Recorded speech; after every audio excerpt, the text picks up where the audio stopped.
welcome to our presentation this afternoon. I'm delighted to have Deborah Leff here, who has a lot of experience with foundations and nonprofits. We've all received, I think, her CV, but she is now presiding over the second foundation that she presided over. And in between, she was with a grant-seeking organization, and she's had a lot of other experience in the communications world as well. And she has had contact with some of us here before. I know Phil Cook has been worked very closely with her. Kristen Goss, it turns out, interviewed her when she was selected for the Joyce Foundation job. So it's a particular pleasure to have Deborah here, and we look forward very much to what you're going to talk about. Tell us about it.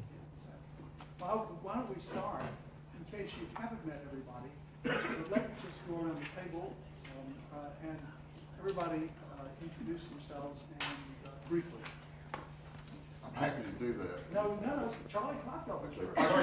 Suggesting sometimes, Charlie, don't you think Joel can show he's flexible by going in the other direction? I was facing over this way. I'm Charlie Clockfelter, and I'm on the faculty here. Nice to meet you. Huber, and I'm in the business school faculty. I'm Tom Lambeth, and I'm a senior fellow at the Smith Reynolds Foundation. Andrea Bazan, I'm president of the Triangle Community Foundation. And Bobby Hackett, I'm the director of the North Carolina Network of Grantmakers. Okay. Brett Mabry with the Duke Endowment. Nancy Bernstein, Director of Foundation Relations for the Medical Center here. Phil Cook, with the faculty. Kristen Goss, on the faculty. I'm Marty Martin. I'm an attorney, private practice, working in taxes and nonprofit organizations. I can't hear you, Elizabeth. Sorry, Elizabeth Floyd, I'm with the Philanthropy.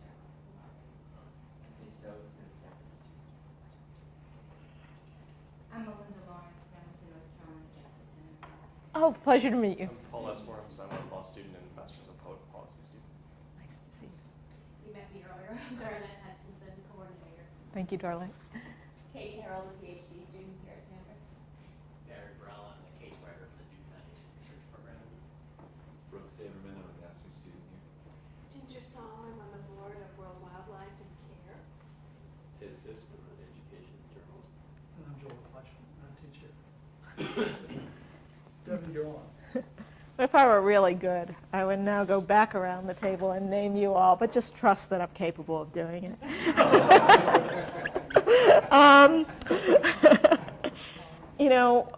When I was asked to come up with a title for this talk, I came up with Identifying Opportunities for Action, How Foundations Can Try to Bring About Change. Now, and this was several weeks ago. I think had I been asked to do that and had I been more present, I would have just picked a title that would be more where my head is at today, which is something like Rapping on Super Tuesday. I mean, I don't know how many of you were up till all hours last night. I certainly was, but it's an awfully exciting time, and I think it's a time that's going to bring about a lot of changes for foundations, because for those of us who try to operate in the real world, the political environment and how that changes make a real difference in what we do and how we choose to do it. What I want to do today, I think, is to take you through a few examples of how foundations where I've worked have gone about choosing what issues to look at. The issues, and I'll talk very briefly about some and a little longer about others, and I'm happy to address anything you want, are childhood immunization in Chicago, gun violence in America, campaign finance reform, welfare reform, food stamp applications, and most recently paid sick days, where I have the privilege of working with the North Carolina Justice Center. But first, perhaps it would be helpful for me to tell you just a little bit about the two foundations where I've worked. The Joyce Foundation and the Public Welfare Foundation are both mid-sized foundations, foundations with assets of anywhere from half a $1 billion to $1 billion, although in this environment they're down to probably $250,000 at the moment, but hopefully they'll go back up. Joyce, when I came there, was a public policy foundation that worked on a variety of areas, conservation, economic development, education, culture, special opportunities. And its approach was to fund many different perspectives, believing that the best ideas would flourish from having every possible perspective. So it would fund far left groups, but it would also fund the Heritage Foundation. It was a fairly academic approach. It had a very good, solid board, like many boards. You know, it suffered from the problem that a lot of foundation boards have, where the average age is 106 or something like that, and very heavily white male. We were privileged that our board was really smart. I worked for a great chair named John Anderson. It was heavily white corporate lawyer, but a number of the people were quite prominent. The former president of Nike, vice chair of the Nike board, was on our board. And I mention this because I think boards are important to foundations. And one thing that struck me when I came to Joyce was that we didn't have anybody there who was from the community, who could really speak for the type of people we were trying to make grants for. So I set about a search process to look for somebody new, somebody young, a person of color, a grassroots person, an activist. It was a very different model. We found somebody, we brought him on the board, and what was amazing is that it worked. I mean, the board was very accepting. This guy turned out to be someone who could hold his own with the vice chair of Nike, and I think that's a lesson for all of us, that we really do need people from the community. And even if that local 30-year-old activist I had picked had not been Barack Obama, I think it would have been okay. But this was even better. And from those days, I must say, I've never had more people call me up from foundation board dinners of 10 years ago and say things like, God, I wish when you seated me beside that local guy, I hadn't kind of dissed him for the more fancy person beside me. Anyway, Barack was a great board member, and it was a great pleasure to work with him. I do believe we're in the process now of public welfare of trying to enrich our board, and I do think diversity is something very important. This mic is it doesn't need the muffling thing? Okay. I'll speak very distinctly. Okay. At Joyce, what we did was we tried to take it into the real world. We tried to say, here are tangible examples of problems in America, whether it's, and I'll talk about these a little bit more in a few minutes, but whether it is a measles epidemic in the city of Chicago or 40,000 people dying of gun violence in a given year, and say, not let's have every perspective on this problem, but let's set a goal. And let's try to reach those goals, whether that goal is we're not going to have kids die of measles in this century or that century, and now in the city of Chicago. That is not acceptable in this country. We can change that. Or to say it's not okay to have 40,000 people in America dying of gun violence. That can be changed, and how do we go about finding common ground? So the challenge at Joyce was, how do we get a goal-oriented public policy focus? At Public Welfare Foundation, I walked into what it was really beloved as one of the most progressive foundations in the country. It's the same thing that attracted me to coming there. A foundation that funded in a vast number of areas: criminal justice, youth, health, AIDS, reproductive health, female genital mutilation, global security, community development, homelessness, environment. It funded nationally, it funded internationally, and it funded sort of at the $25,000 grant level. It sounds awful.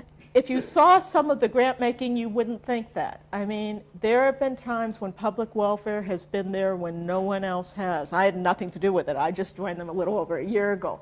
But things like Brian Stevenson and the phenomenal death penalty work he does out of Montgomery, Alabama, he has been funded since 1991 by the Public Welfare Foundation. Public welfare was there funding female genital mutilation and AIDS literally decades ago when other foundations weren't there. So I inherited the spirit of adventure, but there was not a lot of thought given to when to get in and especially when to get out, which is always the greatest challenge for foundations. They could keep doing the same thing forever. So I was interested in how could I work with the board and the staff to get more focus, to have more impact. And on all of the examples I'm going to talk to you about today, I use some of my background in media as either an inspiration or a way to help bring about change. I think you know from my resume, I worked for years at ABC News, and that's always been something that's attracted me to issues. Even now, when I get into the office in the morning, one of the first things I do is I read the newspaper and I look for issues, and it's an uncommon day when I can't find a number of things that inspire me to take action. So I'll go through a few examples for you, but at any point, please interrupt, talk to me, whatever, because none of this is much fun unless you interact with it.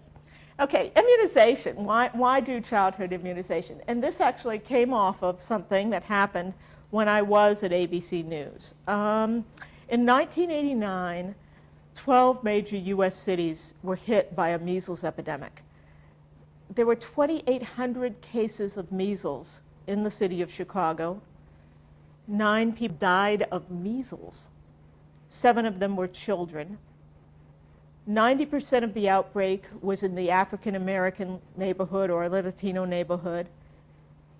And so it was one of those things that seemed so crazy in America that I vowed when I was at ABC News that if I ever were in a position to change it, I would do whatever I could to change it. That position came when I was fortunate enough to get hired by the Joyce Foundation, which is based in Chicago. And I was actually looking for a way to illustrate to the board that this foundation, which had funded every imaginable point of view, could say, here's a problem, and we're going to attack it, and we're going to bring about change. It's not just every imaginable point of view. We are going to have a goal here, a public health goal. When you look at the city of Chicago, the vaccination rate by the age of 2 was 31%. As Anthony can tell you, it's just embarrassingly low, phenomenally low, inexcusably low. And so without having any clue really what I was doing, I went to the board and I said, I don't know how to go about doing this, but I'm sure if we have $500,000, we can bring about change. 2 years later, the vaccination rate by age 2 in the city of Chicago had gone from 31% to 91%. You can bring about change, and you can do it through grant making. I mean, what we did was, first of all, we hired a fabulous woman named Sunny Fisher, who was a grant maker in Chicago, an independent grant maker who had worked for a variety of nonprofits, who knew, and Kristen knows of her work, who knew how to reach out to groups and figure out what will it take to change things so that we don't have this public health disgrace in our community. We sat down, we called the Centers for Disease Control and Prevention. We sat down with a guy who since has gotten a little bit more famous named Bill Foege. But before he went to Gates, I mean, Bill knows an unbelievable amount about vaccinations. And we said, how should we reach out to the community? And so we then put out a request for proposals, and our goal was, how do we go about immunizing children and overcoming barriers that have led to these very low immunization rates? And we got, I'd say, 30 proposals, and they were all sorts of wonderful ideas of how to overcome the problem of missing opportunities to give shots. And they could be, simple solutions. Increase the hours of clinics, right? If you have a working parent, that parent can't get the child to a clinic if the clinic is only open during the day and it doesn't have nighttime hours, it doesn't have weekend hours. How do you reach out to a parent so the parent will know the importance of vaccinations, where to get a kid vaccinated, when to get a kid vaccinated?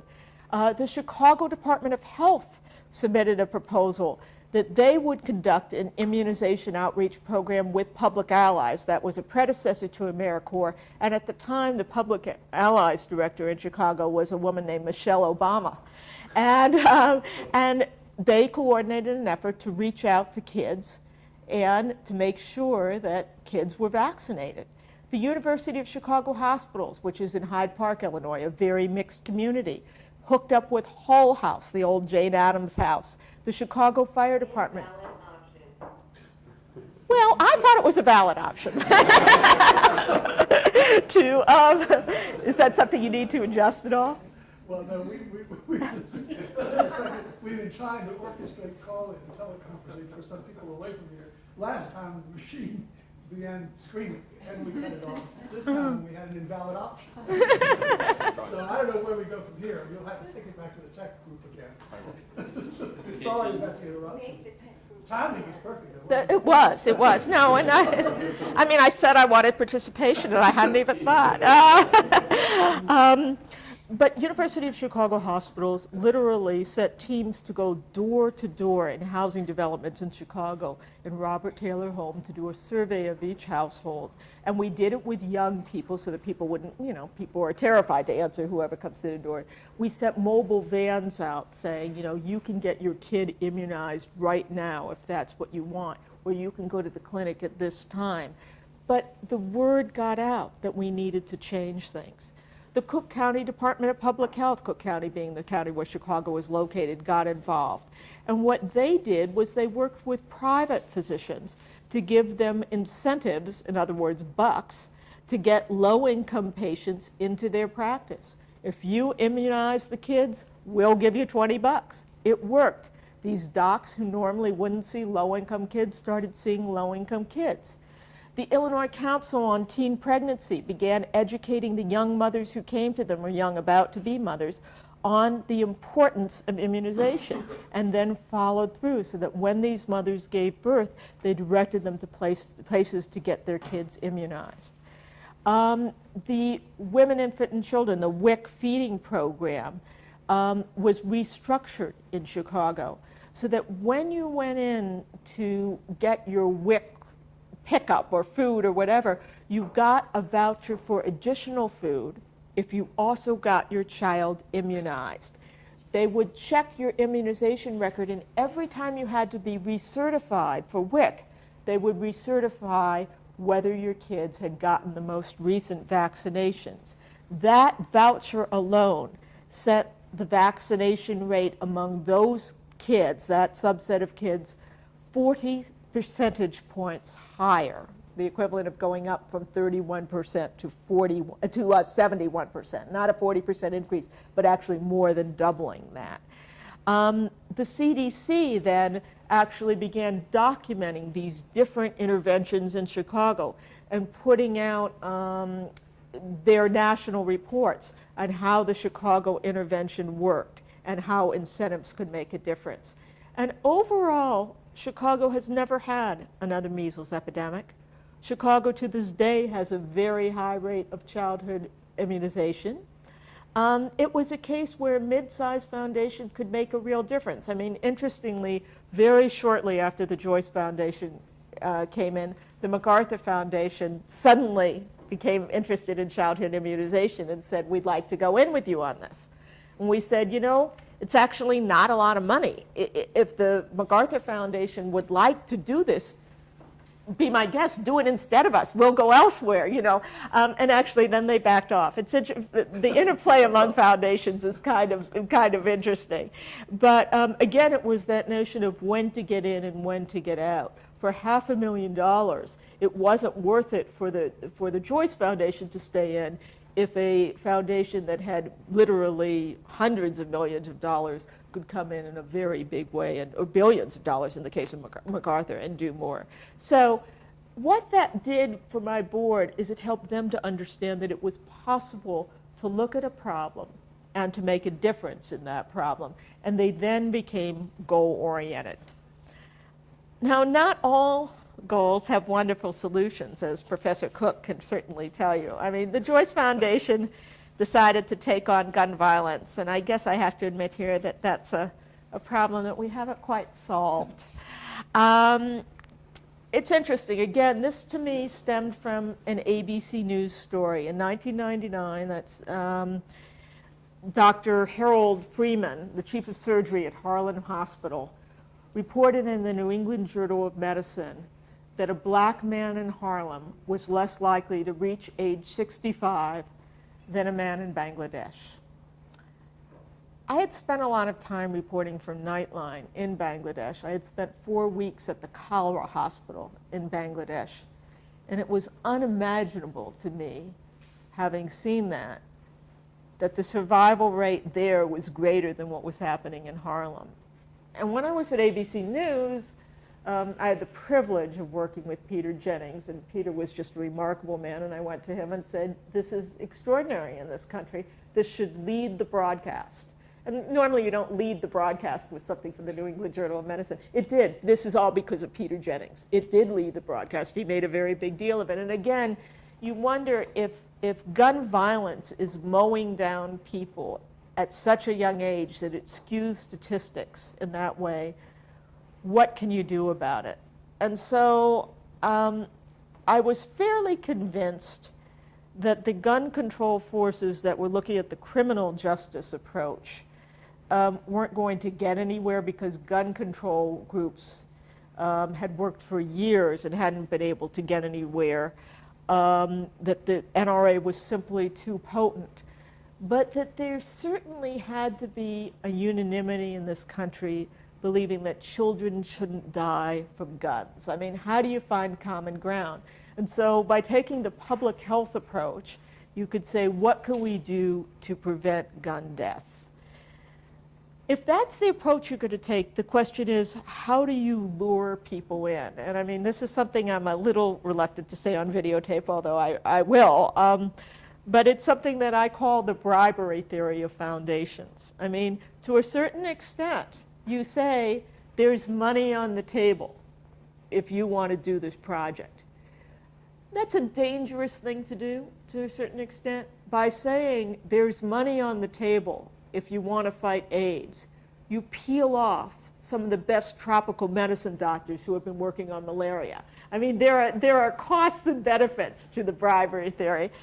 That said, I decided to risk it on gun violence, and I went around to some of the smartest people whose names I'd come across. I had a law professor named Frank Zimmering when I went to the University of Chicago Law School, and he had worked on guns for years. And he gave me, he said, you ought to look up a guy named Steve Terrett at the Johns Hopkins School of Public Health. And I asked Steve Terrett, what do we need most? And I asked one of the best questions that I think one can ask in philanthropy, which is, forget our guidelines, just what is most needed in the field? And Steve said, what you really need most is a public health approach that documents gun deaths the same way we document auto deaths, so you know what are the leading causes of gun deaths, who's dying, how are they dying, so you know where you can intervene to prevent it. That at least gave me a theory of how you go about preventing things. I was also interested, somebody sent me to Jay Winston at the Harvard School of Public Health. And Jay is the person who developed the designated driver campaign. I mean, now we all take designated driver for granted, that you don't drive when you're drunk. But at the time, that term didn't exist really. And Jay was the person who figured out, how do you popularize that term by getting it into public hearing, whether by having an old sitcom named Cheers every time they dealt with drunk driving, have designated driver messages in it. How do you infuse it in the public culture? So I went and I met with Jay, and he had no interest in doing this project. And he said it's too controversial. Everybody's concerned about alcohol. I don't want to get into guns. It's going to be too touchy. And so one of the things one has to do in philanthropy, I think, is to figure out what will motivate people. I mean, and I guess I go from the notion that people are good. People care. Nobody wants to see kids die. And so I drew his attention to a contest that a local bank had in Chicago. And I brought with me some illustrations that contest had elicited. It was Hyde Park Bank, and they were trying to put together material for a promotional brochure.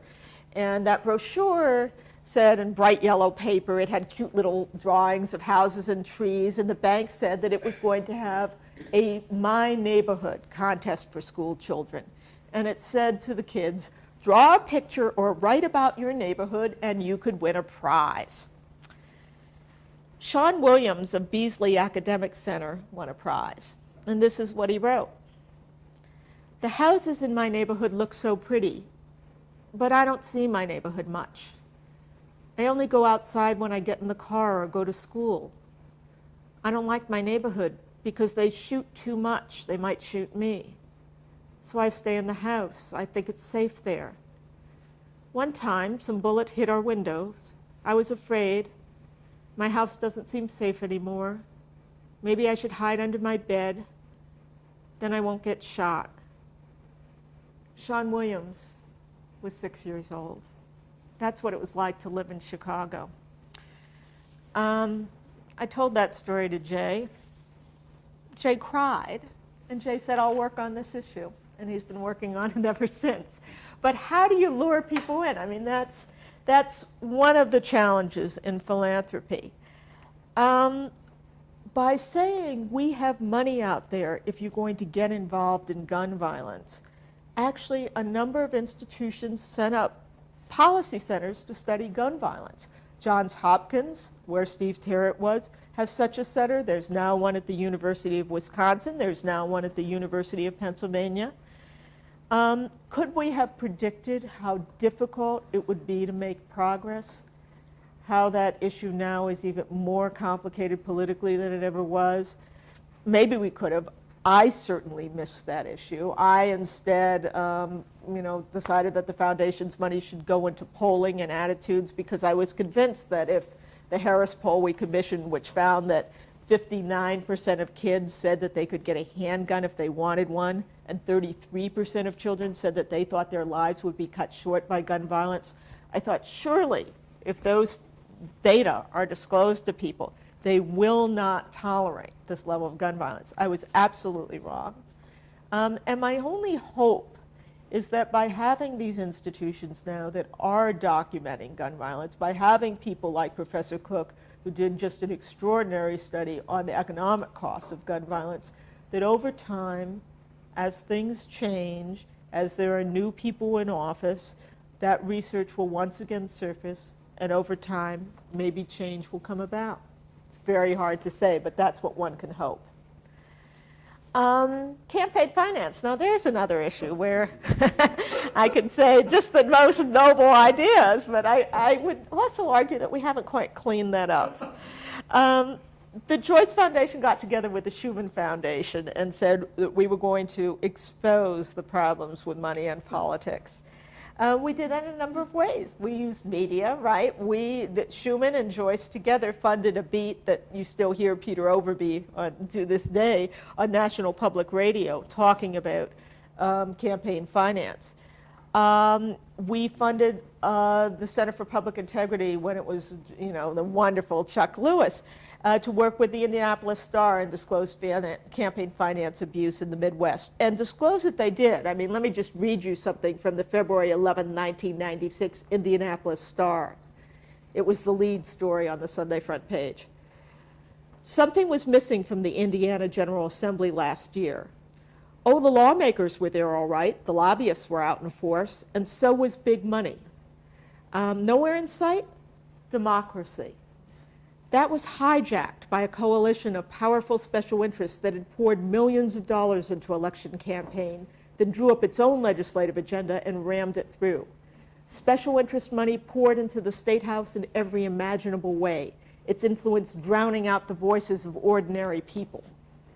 Okay, so you have reporting like that, and our goal was how do you get the public to care enough to ram through the McCain-Feingold campaign finance reform, something that people thought was truly impossible.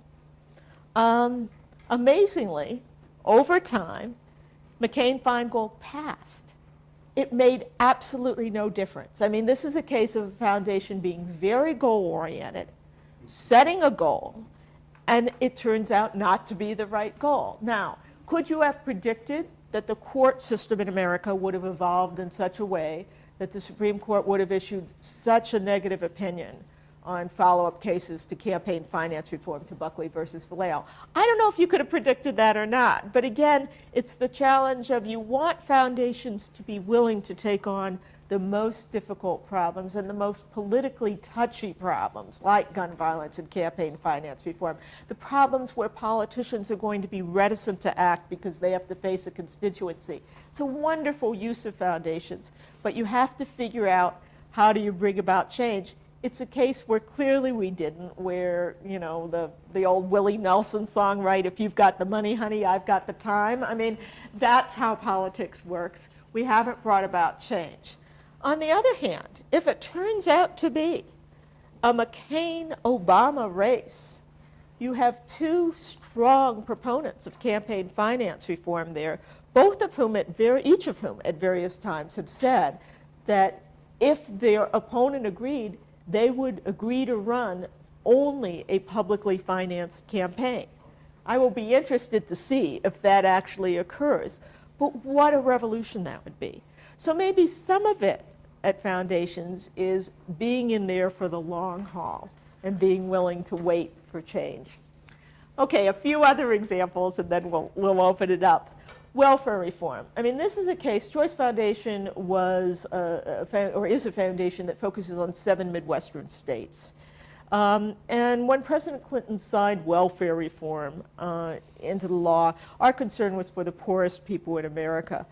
Our goal was not just to help people overcome poverty, I'm sorry, not just to help people get off welfare, but to help them overcome poverty. And so what we wanted to do was to have the Midwest become a laboratory for new ideas. How do you generate that? Well, I think one way you generate it is take politically ambitious people and let them know that they're being watched. Certainly one such person was Tommy Thompson, who at the time was governor of Wisconsin, very ambitious politically, went on to become head of HHS in the cabinet.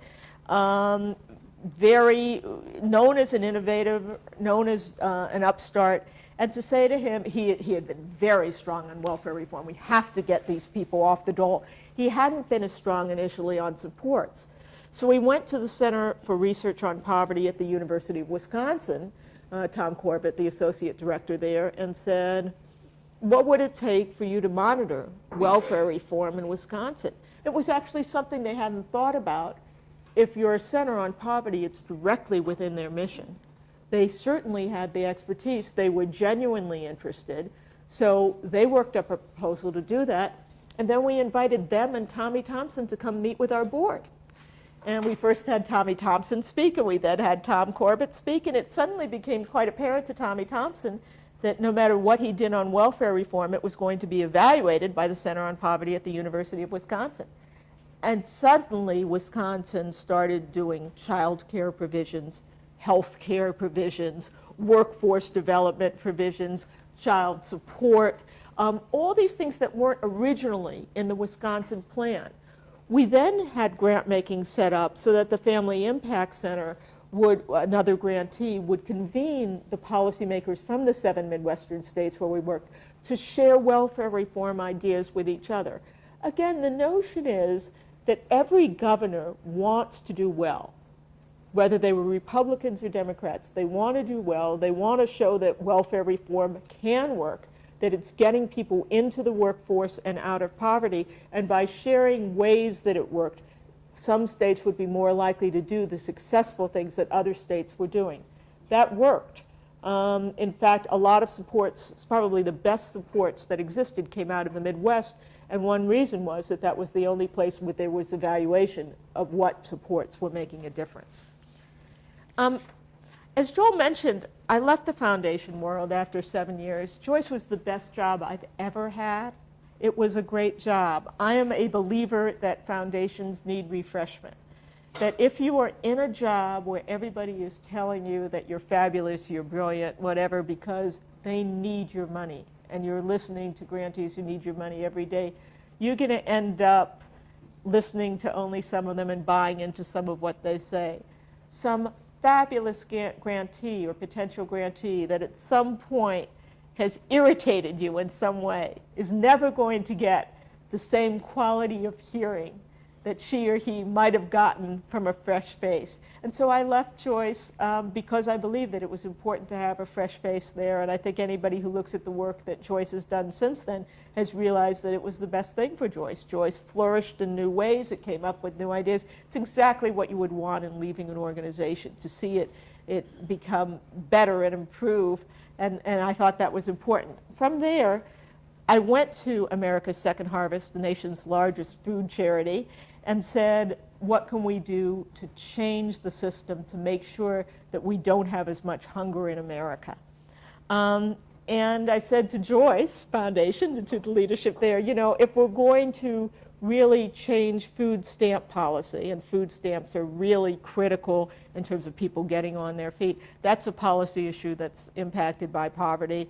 Would you be willing to fund a food stamp study? They said that they would. And I want to talk a little bit again about how you make change and how you discover things. I mean, what had happened, what had struck me about food stamps was that I had been asked to speak at a meeting of the California Anti-Hunger Advocates. And so I looked for local material. I mean, it would have been if I'd started today's meeting talking about tonight's basketball game. You know, it's that same type of thing where you sort of try to find something local. So I requested the California food stamp application.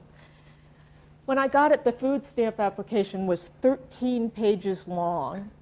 And it had questions. I mean, I have a law degree. What is a person of limited education to make of a question that says, this is a quote, if you are a non-citizen applying for Medi-Cal and you are not A, LPR, an alien who is an unlawful permanent resident of the United States, B, an amnesty alien with a valid and current I-688, or C, ProCall, an alien permanently resided in the U.S. under color of law, please do not fill in the shaded box for birthplace.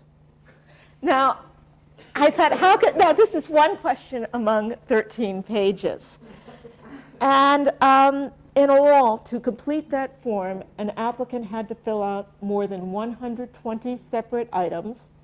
And if the applicant was nervous about understanding these almost comically complicated questions, she would hardly be comforted by the sentence above the signature line that read, if I do not follow food stamp rules, I may be fined up to $250,000 and or sent to jail or prison for 20 years.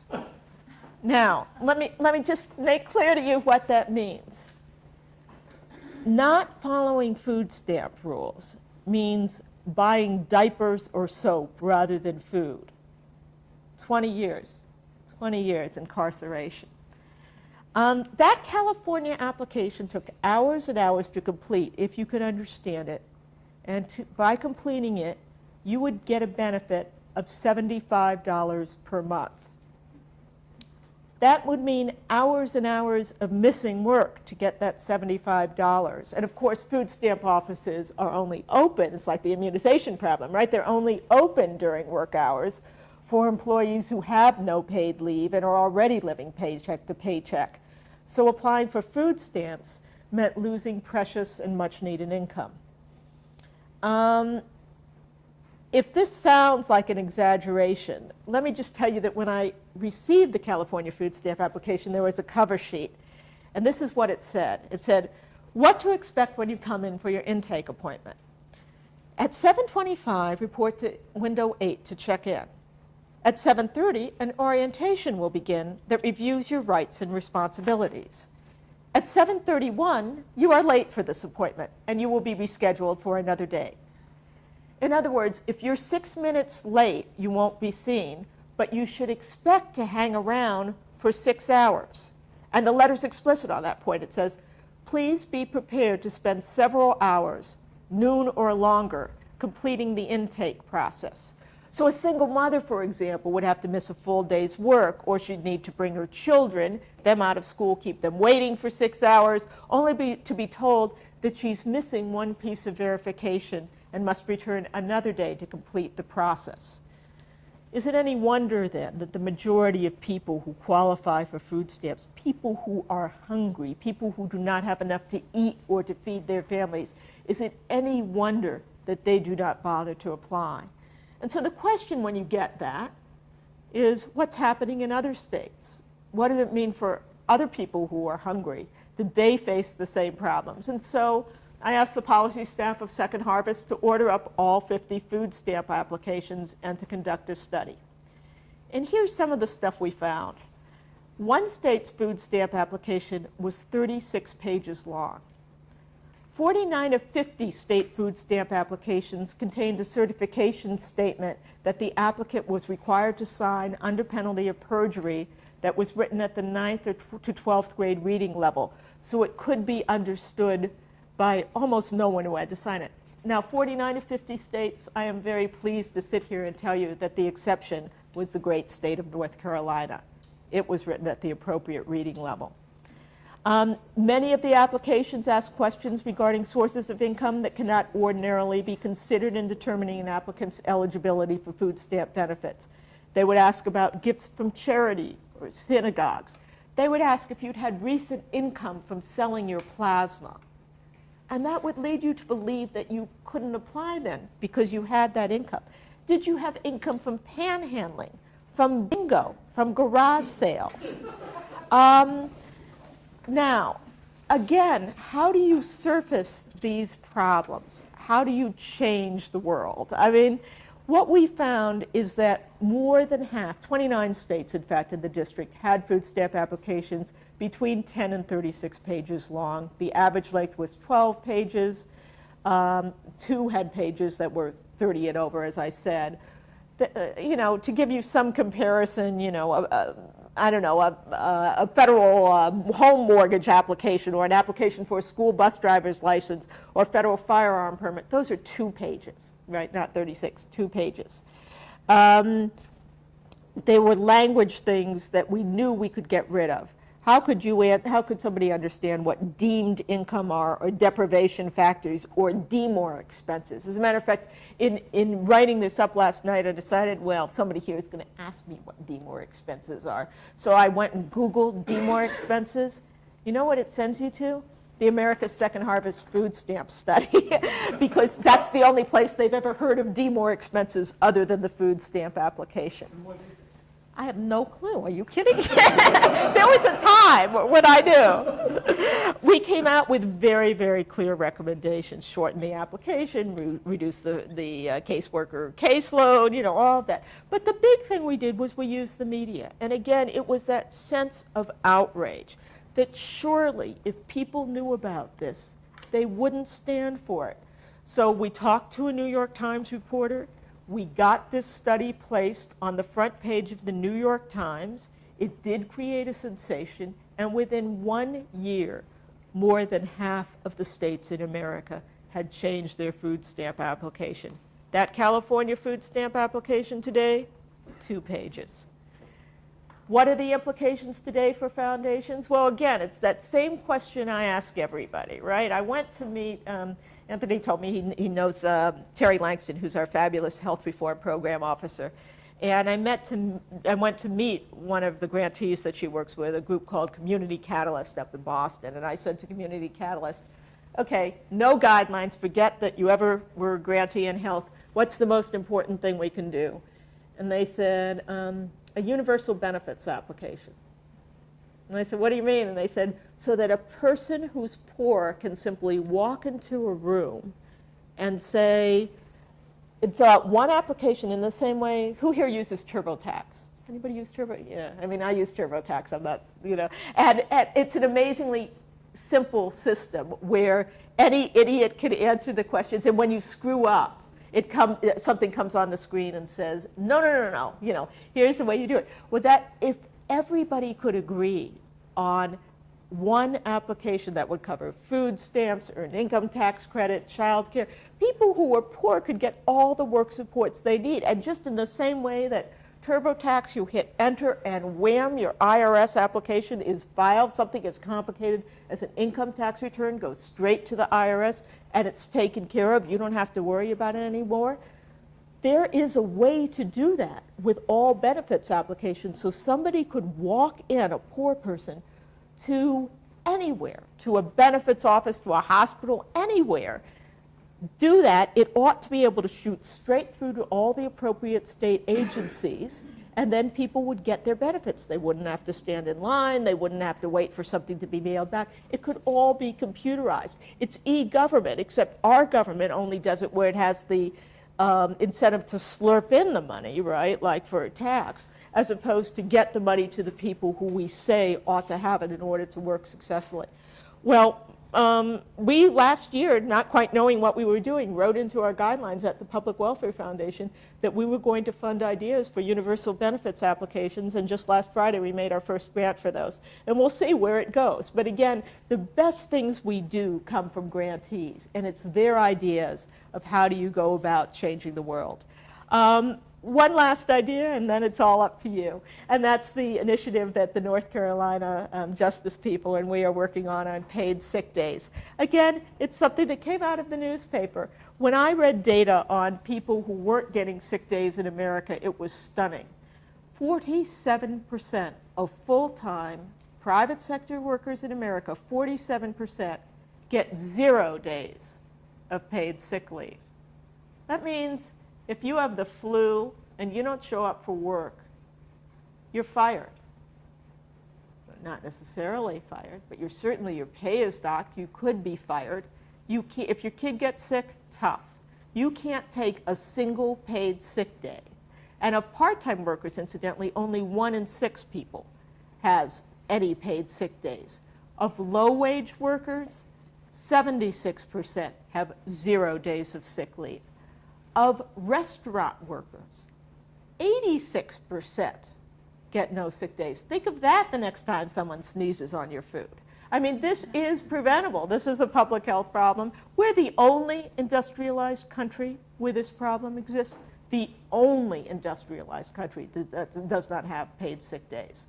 And it's one of those issues that I think when you tell people about it, they're kind of shocked. It doesn't make sense. They don't even know it's a problem because they have paid sick days, or the people we hang out with have paid sick days. So again, this was put the bait out there, say, we will go ahead, we will fund an initiative on paid sick days. That's how North Carolina Justice Center came in the door and said, we're going to work on it in North Carolina. So far, San Francisco's done it. Just yesterday, the District of Columbia put it through committee. Maine has put it through committee. Massachusetts has put it through committee. I think within a year, we'll have about 3 or 4 states with paid sick days laws. We got our grantees were able to persuade Senator Obama, Senator Clinton, and John Edwards to all put sick days in their platforms.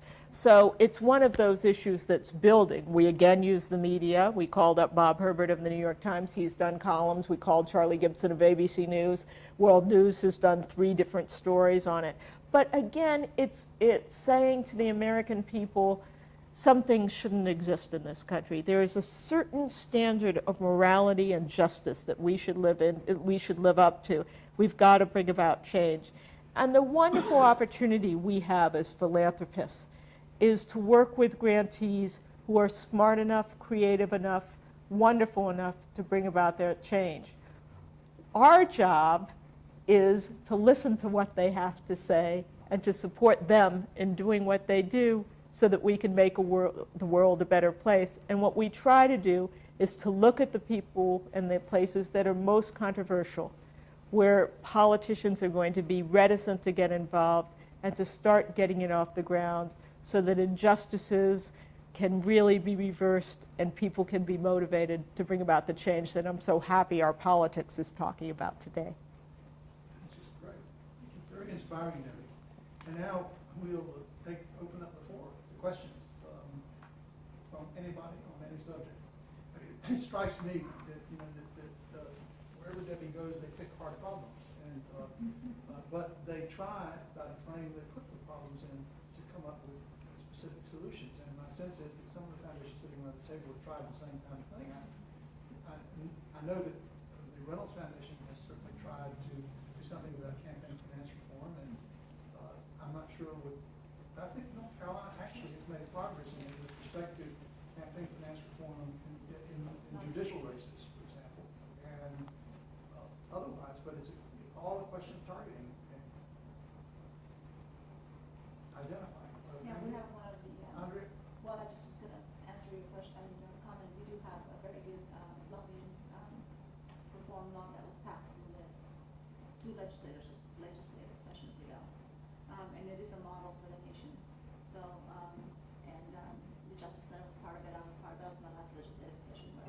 suggest before you adopted as a model, you perfect it a little bit. Yes. When you have arguments about whether or not you can send flowers to the funerals of dead legislators, we've gotten it a little bit. Yes. Or you have. And there's the example of the legislator who had to declare the ring for the staffer that he was about to marry. Or Yes. if some impecunious academic has a meeting, discuss an idea about public policy, where food is being served. It did clean up a lot of messes, and we have had lots of scandals in North Carolina that made it a necessity. How did you- Better than what was before in question. How did you generate the energy to get it done?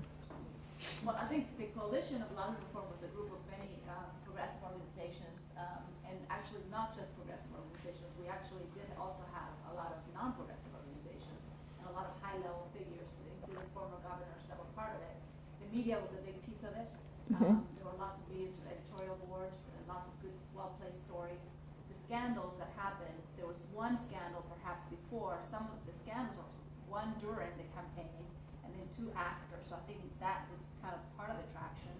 A lot of in-depth research and a lot of good strategy. So it had been tried for many years before. So this was not the first time that it was presented in the legislative session. So that's usually how things happen in North Carolina. You got to try several times to actually get something accomplished. But it did happen, but it was passed quickly at the end, and it is a huge bill, and there were some things that need to be revised. Kristen? You start off by saying something about how it's hard for foundations to know when to get in and even harder to know when to get out. And you described a model programming that I think is really intriguing, sort of opportunistic. You see a problem, you seize it, you set a goal and whatnot. How do you manage the tension that I imagine must have come up between sort of wanting to go on to the next thing in the headlines or the next problem or opportunity that's presenting itself on the one hand versus wanting to stick with existing groups that are working on a more long-term problem like gun violence or campaign finance or a lot of these things. How do you resist the opportunity or the temptation to flip from thing to thing and not really stick with a longer-term, more entrenched problem? It's a really good question, an important question. I'll give you an illustration of that. The health reform at the Public Welfare Foundation, that program was the only national foundation funding state-level health reform for 13 years. This is before I came. It took 13 years of funding until state-level health reform passed in one state. It passed in Massachusetts, and then it passed in Maine. So two states. Maine, it has not been particularly successful. Massachusetts, it has. But I mention that because staying with it is incredibly important. Professor Cook and I were talking this morning or this afternoon about the importance of the Joyce Foundation staying with the issue of gun violence, even in a time when it's almost impossible to bring about change. Because otherwise, if you're not there, there will be no infrastructure to support possibilities for change that exist. So, for example, what Mayor Bloomberg is doing now with the mayors, which is a new approach to gun violence, very creative. At least there's some framework and some supports around where he could act. So I think another example, Joyce Foundation, where I worked long before I came, had been the leading foundation on cleaning up the Great Lakes. So when I walked in there, the Great Lakes are just this tremendous national treasure. It was almost a given, although nobody from the board or staff said that for the rest of the, as long as the Joyce Foundation exists, the Great Lakes are going to be a major area of responsibility because it's not something where anyone else is likely to come in. It's a critical problem. So that's one measure, okay? It's something where the problem continues, you believe there's still room to make a serious contribution, and it's unlikely anyone else will take it on or take it on as effectively. That certainly would be true in the guns example with Joyce and the conservation example with the Great Lakes at Joyce. On health reform, on the other hand, thank goodness that public welfare was there for a very long time. But after those initial successes that we've had in recent years in Maine and in Massachusetts, and to some degree now in Vermont, several other foundations, the Robert Wood Johnson Foundation, Nathan Cummings, which has played in this area for a couple of years, and one more foundation that I know is about to get in, but I'm just not sure if it's public, are about to get into state-level health reform in a very major way, actually dwarfing the efforts of public welfare. What public welfare is doing in response to that is to say, okay, then we're going to play in a different area. Those foundations are less likely to get into southern states because the fight is so hard for health reform in southern states. And so that's where we're going to focus our energy at the moment. So a refocusing in response to other people getting in there. It's one of those times that you get out. There are a lot of other deterrents to getting out. One is staff pressure, right? Because if you have a staff that's based on areas of expertise, to a certain extent, when you change program areas, it probably means changing out staff, something that nobody likes to do. I certainly hate doing it. And I mean, we have had some of those struggles at the Public Welfare Foundation as we've become more focused. It's challenging. And the other thing is, how will you fare to grantees who are working very hard? I mean, when Public Welfare just decided to phase out some of its programs, it also said that existing grantees would get a year of funding to help ease the transition for them. But those things are always a struggle. I think it's a question of impact. On the other hand, when I look at certain areas where public welfare has been engaged for years, such as AIDS or female genital mutilation, where it really did incredibly important work. Right here in this particular community in Durham, it's done, there's a grantee that has done really extraordinary work on needle exchange for people with AIDS. I mean, just really important work. Now more and more foundations are engaged in those issues. You know, Ford's doing female genital mutilation. A lot of foundations are. So we can afford to step back because as a mid-sized foundation and with the privilege of working for a board like ours, you have to be agile to be willing to take on new things.